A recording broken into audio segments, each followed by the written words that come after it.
So all I did was start by lining up my picture ledge on the wall with a spirit level and marking the holes before drilling them and knocking some wall plugs in as well. Then you want to grab your picture ledge and just screw it onto the wall basically. This was really simple and literally only took me 5 minutes, and I just used the spirit level to make sure that it was screwing into the wall level as well. Then once you're all firm and stable, you can just put the little stickers to hide the screws and begin putting your pictures on. I started off by putting bigger ones towards the back and layering them around the front with smaller ones.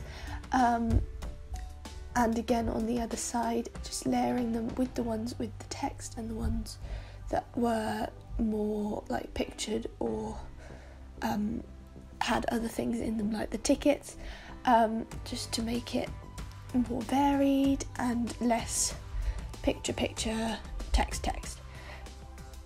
So this is my final design.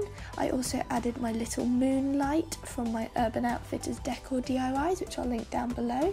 This frame is a shadow box frame filled with all of our memories and tickets and places that we've been together. I put it in a different frame because that was originally a DIY on my channel as well.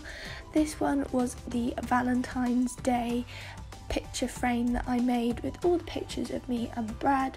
I've got a little picture of me and my best friend, and then this pegboard which I got off of eBay for £10 with you, me and the dog written on it.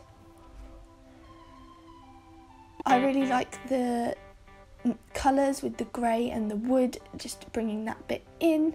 And then next to that I've got a Home is my happy place print, which was from the lovely drawer. I won that on a competition. And then last but not least, I've got my silk painting as well. And there we are.